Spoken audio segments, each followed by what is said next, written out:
Aujourd'hui, un billet exceptionnellement long pour parler un peu de la Madeleine de Proust. Eh, on est raccord. Hey, yeah. Il faut savoir que la Madeleine, c'est ainsi que Marcel appelle son pénis.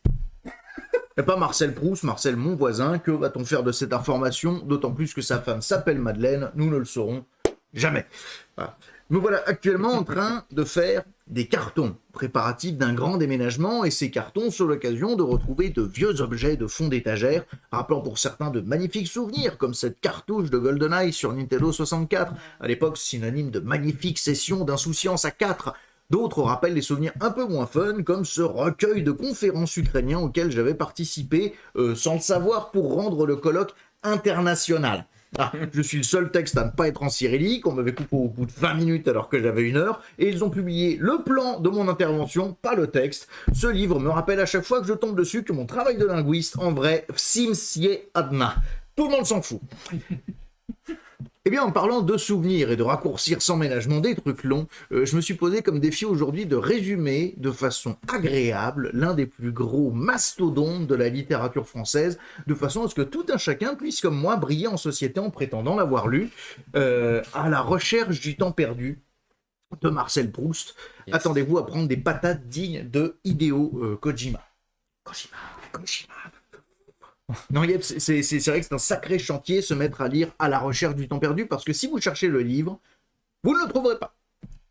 En effet, À la recherche du temps perdu, c'est un ensemble de 7 romans, avec parfois plusieurs romans par roman, dont le monde a retenu la Madeleine, une page A4 environ, au tout début du tome 1. Autant dire qu'on doit être nombreux à avoir abandonné tout ce marathon de lecture. Quoique, marathon parle plutôt de trek, de trail extrême, puisque si vous ne le saviez pas encore, la patte de Marcel Proust, ce sont les phrases à rallonge, avec tellement de virgules qu'on ne sait plus où on en est. On pourrait penser, ce serait crédible, que la touche du point était pétée sur sa machine à écrire, mais selon les témoignages de ses contemporains, quand il arriva à articuler 2 mots à cause de son asthme, c'est que c'était exactement sa manière de parler. Quoique personnellement, je pense qu'il n'était pas asthmatique du tout, je pense juste que quand on s'exprime uniquement par phrases de 9 lignes comme celle-ci, et vous remarquerez à quel point ça peut être relou, il me semble approprié de te déplacer avec une bonbonne à oxygène. Du coup, tome 1, du côté de chez Swann. Un roman publié à compte d'auteur, dont à la sortie, Simsie Adna. André Gide appelle ça un roman de snob dédié aux lecteurs du Figaro. Ah oui. Mince. La NRF en dit qu'il s'agit d'un roman de loisir dans la plus pleine acception du terme. Bref, ah oui. C'est violent. Ce Marcel sorti nulle part rencontre le succès de garde d'un sous-Guillaume Musso au pif, et jusqu'à ces derniers jours, Proust regrettera que le premier mot de cette épopée soit « je », puisque d'après lui, les gens ont pris cela pour une analyse personnelle alors qu'ils souhaitent analyser l'art dans son ensemble. Ouais, sachant qu'à aucun moment il ne décrit ce jeu, ça se tient, mais le personnage principal est identique en tout point à l'auteur, à l'exception que Proust est un juif homo et son personnage un catho hétéro pour faciliter l'identification. Du côté de chez Swann, c'est un peu un Tarantino littéraire. Il y a une partie 1, Combray, et le narrateur parle de sa vie bof, de son enfance où il avait du mal à se pioter parce qu'il allait toute la nuit dans sa chambre, mot important, chambre, être loin de maman et mamie. Le pire étant à Combray, chez sa grand-tante, dont il n'a que des souvenirs d'angoisse nocturne, jusqu'à ce que sa mère lui propose une madeleine avec du thé que Marcel refuse, bien entendu, pour faire monter le suspense un petit peu. Hein. Et quelques pages plus tard, il finit quand même par la bouffer, sa madeleine. Ça fait enfin un peu d'action, et ça lui rappelle les bons moments qu'il a passés à Combray, quand sa grand-tante lui faisait manger de la madeleine au thé et qui faisait beaucoup moins le difficile. Et il se rend compte qu'au gré des balades et des lectures, en fait, son enfance était plutôt heureuse. Et la bonne partie 2, un amour de Swann. Un flashback qui revient une génération en arrière pour raconter l'histoire de Charles Swann, un voisin sympa dans le présent, qui à l'époque était tombé amoureux d'une cocotte. Pas l'animal, non, une cocotte à l'époque, c'est une pute qui n'est pas enregistrée par la police. Vous y repenserez quand vos grands-parents vous appelleront Coco ou Cocotte maintenant. C'est super gênant et vous ne manquerez pas de me remercier. La cocotte s'appelle Odette de Crécy, Charles Swann est in love, mais comme ils habitent pas ensemble, Charles passe son temps libre à ruminer sa jalousie, ce qui me fait penser, Charlot, que t'aurais peut-être dû taper dans le fond d'une femme issue d'un autre secteur d'activité. En vrai, elle va se taper des moritos chez les Verdurins, des bourges qui lui apprennent à bien se tenir et à aimer ce qu'il faut aimer. Bref, elle fait des apéros de droite. Allez. D'ailleurs, elle invite Charles un coup. Charles se comporte comme un sale gauchiste et n'est plus invité. Et c'est là que, au miracle, il se dit qu'en fait, ils sont bas la race d'Odette de Crécy, puisqu'en vrai, c'est pas son genre. Ah bah non, elle est devenue de droite. Et pas partie 3. Nom de pays, le nom. Un titre qui pue un peu et un Marcel qui compare toutes les chambres où il a dormi. Clairement pas le best-of du bouquin. Hein. Il a envie d'aller à Venise, Parme et Florence pour voir d'autres chambres. On se dit, vas-y Coco, non pas Coco, vas-y champion, hein, partons en road trip, pourquoi pas.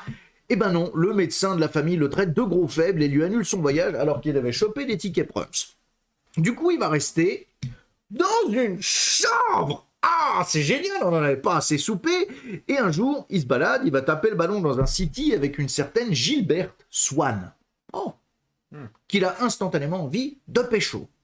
Là, il lui fait un plan à la You, clairement, pour pouvoir croiser ses parents et se faire approuver par beau-papa et belle-maman. Et il tombe effectivement sur Charles Swann, le mec du flashback, et Odette Swann. Oh, my God, mais comment est-ce possible qu'il soit marié, hein? Il pouvait plus s'encaisser. Et c'est sur ce cliffhanger que se termine du côté de chez Swann. Bam. Je la suite. Eh ben, tome 2. Tome 2, à l'ombre des jeunes filles en fleurs. Déjà, pour Marcel Proust, ça va mieux, il a reçu des pouces bleus de Jean Cocteau et Gallimard s'est abonné à sa page. Donc, il a attendu au tournant Marceau. Et les gens sont étonnés de découvrir la suite directe. Partie 1, autour de Madame Swann. On est toujours dans le thème de la Madeleine parce que cette fois-ci, au lieu de nous parler de sa chambre, le jeune Marcel nous raconte ses goûters chez les Swann. Il s'y sent bien, il est pépère, et quand il rentre chez lui, il gonfle toute sa famille en leur rappelant à quel point c'est mieux chez les gens de droite comme les Swann. Hein. Jusqu'à ce qu'il rencontre Bergotte, un écrivain qu'il admire. Là, il se rend compte que dans la vraie vie, Bergotte, c'est un pur FDP. Du coup, il a plus le goût à rien, il voit plus Gilberte Swann, il y est complètement indifférent. Partie 2, nom de pays, le pays. Encore un titre qui pue du cul, mais qui a le mérite de faire écho au thème d'avant, et on n'est pas au bout des tarantineries. Hein. Il part en vacances dans une station balnéaire à Balbec, et pour changer, il nous raconte à quel point il se fait chier. Waouh! Et là, il se dit, le Marcel, qu'est-ce qui a vraiment marqué les gens dans le premier volet? Là, c'est mon deuxième, c'est le roman de la maturité, je vais donner aux gens ce qu'ils avaient vraiment adoré dans le premier. Oh, je le sais! Je vais décrire des chambres! Le bâtard! Ah, le vieux bâtard! Donc, il noircit des lignes en mode Valérie Damido pour nous décrire des thés d'oreiller et du papier peint dont on se fout! Et scène d'action! Lors d'une balade en voiture, il voit 3 arbres et ça l'enjaille vachement. Il compte bien faire arrêter la voiture et là, la flemme. Juste la flemme. Fin de la scène d'action. Il se fait 2-3 potes, dont un certain Saint-Loup. Hein, il remet un petit coup de taquet aux gens de droite en parlant du baron Charlut de Guermantes, qui est un débile notoire. Et comme n'importe quel ado envoyé en colo, il tombe amoureux de pas mal de nanas et se met en couple avec une certaine Albertine Simonet. Mais là, il y a eu trop d'action, donc il termine le bouquin en décrivant l'hôtel qui les emplit, le temps moche et les chambres vides. Ah, yes! Tome 3, le côté de Guermantes. Encore une histoire de côté, hein. Il se retrouve effectivement obligé de fréquenter ce gros con de baron Charlut de Guermantes parce que ses parents emménagent dans un hôtel à lui. Et le héros se dit, waouh, en fait, les aristos, ils sont encore plus à droite que la droite. Ils ont grave la belle vie tout en étant des glands. La preuve, personne les frappe quand ils parlent de capitalisme vert. Comment on fait pour en devenir un? Encore un plan à la You, il va suivre Madame de Guermantes dans Paris, histoire de toujours être en train de flex, tu vois, ou faire des trucs hyper badass à la périphérie de son champ de vision. Ce à quoi elle répond, dégage, sale pauvre. Voilà. C'est là qu'il se souvient de Saint-Loup, son pote de colo qui était un peu son Charles Boyle personnel, toujours à le faire reluire et on verra qu'on n'est pas si loin de la vérité. Hein. Et il demande à Saint-Loup de le faire mousser auprès des Guermantes, sauf que Saint-Loup, il est pas dans le délire, là, il a une maîtresse, Rachel, ah, le salaud, hein, et il sent qu'elle le trompe. Ah donc tant que ça concerne les autres, tu t'en fous, mais quand on te le fait, ça passe plus. Bon bref, comme la plupart des personnages sont des lumières, Rachel est elle aussi une cocotte, un métier dans lequel on sait que les relations restent souvent aussi prudes que professionnelles. Le tome 3 se termine avec le héros qui est enfin invité à fréquenter le salon des Guermantes, mais en revenant du cocktail de droite avec sa mamie, La vieille est prise d'une crise cardiaque et c'est la fin. Ah. Ce qui nous amène au tome 4, Merde. Sodome et Gomorre. Ah. Ah, un titre qui sent le sexe. Ah oui. Ouais. Hein, un volume qu'on aurait pu nommer Comment j'ai découvert mon gaydar. Oui, c'est l'épisode où le héros se rend compte qu'il est quand même entouré de pas mal d'homos, dont le baron de Charlus. Il se paye bien la tête de Madame de Guermantes qui voit que du feu, cette conne. Il retourne à Balbec et là, Marcel, il essaye de refaire le coup qu'il a rendu célèbre. Hein, alors oui, il compare les chambres par rapport à avant, bien entendu, il peut pas s'en empêcher, mais il tente surtout de remettre une Madeleine. Hein. Quand il enlève ses grolles, ça lui rappelle que sa mamie les lui enlevait tout le temps. Et c'est ça qui lui fait comprendre que mamie, elle est dead et archi dead. Et ça le fait bader. Donc vous saurez que la Madeleine de Proust, c'est pour les trucs positifs, et qu'il existe un contraire, les godasses de Proust, pour le négatif. Ah. Et comme à chaque fois qu'il bade, il se désintéresse de sa copine, et Albertine prend très très cher. Et maintenant qu'il a bien développé son gaydar, il se rend compte d'un truc. Je crois qu'Albertine, elle est lesbienne en fait. Oh non, c'est pas vrai que je suis aussi con que Madame de Guermantes. Bon, bah je vais faire tout ce que toute personne censée ferait en découvrant que sa compagne est homo. Je vais la demander en mariage. Fin du tome 4. Il avait le don du cliffhanger, ce monsieur. Il savait cliffhanger. Les twists, ils étaient incroyables. Hein. Tome 5. Une news hyper importante dans la vie de Proust, l'homme, à la sortie de ce 5e volume. Il est mort. Ah. Oui. C'est pas banal. Hein. Mais comme Pépère avait gratté comme un taré, sa maison d'édition a pu se faire une tonne de moula en publiant les 5, 6, 7 à titre posthume, et grand bien leur en a pris quand même, puisque tout s'accélère, et en termes de développement de l'intrigue et du sens général, ce sont de loin les plus importants. Ah, d'accord. Voilà. Tome 5 donc, La prisonnière. C'était clair que ça allait arriver, il s'est effectivement marié avec Albertine, qu'il soupçonne toujours d'être lesbienne, et pour être sûr qu'elle n'aille pas tondre le gazon maudit ailleurs, il la garde à la maison, il lui interdit de voir d'autres femmes, et quand elle sort, il la fait accompagner par André, une vieille bien chum qui habite en face. Il le prend assez mal quand Albertine lui dit qu'ils vont faire chambre à part, et là, sans s'en rendre compte, le héros va ressortir des phases de Charles Swann du flashback du tome 1. Oh putain. Oh là là, putain, ça c'est bien joué mon Marcel. Oh GG. Et là, bam, la bonne. Alors oui, il a une bonne parce qu'il est devenu de droite depuis. La bonne lui annonce qu'un matin, Albertine s'est barrée. Et pan, gros cliffhanger en plus. Bien wesh ça. C'est bien wesh, tome 6, La fugitive. Ah bah oui. Bah non, il s'appellera Albertine disparue parce que le titre La fugitive était déjà pris. Ah. Depuis Oui, c'était un film avec Harrison Ford, exact. Voilà. Ouais. Depuis que sa femme s'est cassée, le héros est re-amoureux d'Albertine parce qu'il s'est enfin remis du deuil de Mère Grand et il fait tout pour la retrouver. C'est con, Albertine est tombée de cheval et c'est un bon vieux brise-nuque qui met fin à leur relation. Du coup, il va voir André, la vieille chum, à qui il avait demandé de la surveiller. Il lui dit, bon, si je voulais que tu la surveilles, c'était pour être sûr qu'elle se tape pas des meufs. En vrai, elle était peut-être un peu lesbienne. Et André lui répond, ah bah oui, ah je l'ai vu en bouffer de la mat. Bon, du coup, il prend ses distances avec André, qui est beaucoup moins futé qu'il le croyait, et il part à Venise avec sa mère pour aller voir les chambres qu'il avait toujours rêvé de décrire. Ça lui change les idées. Et en revenant, il tombe sur Gilberte Swann, son amour d'enfance. Et comment ça tombe bien, ça, dit donc, il la croise là maintenant. Sauf que maintenant, elle s'appelle Gilberte de Saint-Loup. Oh merde. Gros pincement au cœur, là, Marcel. Son crush number one est en couple avec un éternel numéro 2 et bip bip bip bip bip bip bip. Oh mon Dieu, mais c'est mon gaydar qui s'affole. S'affole, c'est le mot, puisqu'il s'avère que Saint-Loup aussi était gay depuis le début. Oh. Et qu'est-ce qui se fait ramonner la chaufferie en scred? Et mais Gilberte, elle, par contre, elle est pas dupe. Et alors, qu'est-ce qui va se passer? Qu'est-ce qui va se passer? Suite et fin dans le tome 7.